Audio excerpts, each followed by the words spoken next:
हम सबकी लाइफ में इलेक्ट्रिसिटी कितनी इम्पॉर्टेंट है ये बताने की तो ज़रूरत ही नहीं, क्योंकि आजकल की लाइफस्टाइल में इलेक्ट्रॉनिक गैजेट्स के बिना तो सुबह ही नहीं होती, जिसकी वजह से अगर लाइट थोड़ी देर के लिए भी गुल हो जाए तो हम परेशान हो जाते हैं। अल्टीमेटली हमारा इलेक्ट्रिसिटी बिल भी लंबा चौड़ा आ जाता है, जिससे हमारा मंथली बजट भी गड़बड़ हो जाता है। अब ऐसे में हम ऐसा क्या करें जिससे हमें बिजली का बिल ही ना देना पड़े? तो चलिए जानते हैं। मैं बात कर रही हूँ सोलर एनर्जी के बारे में, जो हमें सूरज से मिलती है और ये एक ऐसी एनर्जी है जो कभी ख़त्म नहीं हो सकती।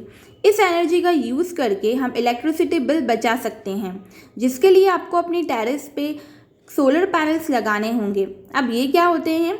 सोलर पैनल्स ऐसे डिवाइस हैं जो सनलाइट को इलेक्ट्रिसिटी में कन्वर्ट करते हैं। सोलर सेल्स को फोटोवोल्टिक सेल्स भी कहते हैं और एक सोलर सेल की कैपेसिटी 0.5 वोल्ट इलेक्ट्रिसिटी प्रोड्यूस करने की होती है। Solar energy renewable source of energy है, यानी कि ये ऑयल, गैस, कोल के कंपैरिजन में ख़त्म होने वाली नहीं है, जिससे फॉसिल फ्यूल पे जो डिपेंडेंसी है उसे काफ़ी हद तक के कम किया जा सकता है। इसका एक बड़ा बेनिफिट ये भी है कि इससे एनवायरनमेंट को कोई नुकसान नहीं पहुंचता। बट हाँ, पैनल्स कम सनलाइट में उतना अच्छा परफॉर्म नहीं कर पाते हैं। अब माइंड में ये क्वेश्चन आता है कि ये सोलर पैनल वर्क कैसे करते हैं? ये छोटे से पैनल आखिर कैसे सनलाइट का यूज़ करके हमें इलेक्ट्रिसिटी देते हैं? तो आइए जानते हैं। सोलर पैनल बहुत सारे सोलर सेल्स का कॉम्बिनेशन होते हैं जो एक दूसरे से कनेक्टेड होते हैं। सोलर सेल्स में सेमीकंडक्टर की दो लेयर होती है, एक पॉजिटिवली चार्ज होती है और दूसरी नेगेटिवली चार्ज होती है, जो इलेक्ट्रिक फील्ड बनाती है।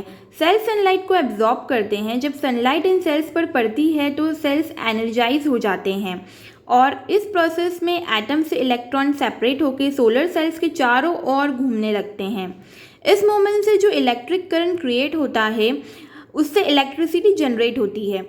ये जो इलेक्ट्रिसिटी होती है ये डीसी यानी कि डायरेक्ट करंट होती है और इसे इन्वर्टर के थ्रू एसी यानी कि अल्टरनेटिव करंट में चेंज किया जाता है। जब इलेक्ट्रिसिटी एसी में कन्वर्ट हो जाती है तो ये इलेक्ट्रिक पैनल के थ्रू रन करती है और घर में इलेक्ट्रिसिटी फ्लो को पॉसिबल बनाती है। तो सोलर पैनल्स का यूज़ करके आप भी अपने घर को रोशन कर सकते हैं, वो भी बिना बिजली का बिल दिए। अब जानते हैं कि इंडिया में इन्हें इंस्टॉल करने में कितना खर्चा आ सकता है। तो cost of installing solar panel 3 factors पर डिपेंड करता है। पहला तो है घर का साइज़, जो बताएगा कि पैनल्स लगाने के लिए कितना स्पेस है। सेकंड है घर का लोकेशन, जो बताएगा कि सनलाइट पैनल्स पे कितनी रिसीव होगी। एंड थर्ड है energy consumption of house hold, यानी कि आपके घर में कितने यूनिट्स का कंजप्शन होता है पर मंथ।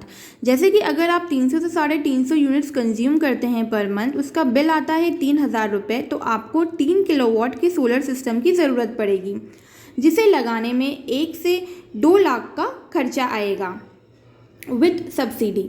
अब इसमें सोलर पैनल का कॉस्ट, इन्वर्टर, बैटरी और इंस्टॉलेशन कॉस्ट इंक्लूड रहेगा। सोलर पैनल्स की जो लाइफ है वो 25 साल होती है, तो 4 से 5 साल के बाद ही आपको इलेक्ट्रिसिटी फ्री हो जाएगी। अगर आपको ये वीडियो यूज़फुल लगा हो तो प्लीज़ लाइक करें, शेयर करें एंड सब्सक्राइब।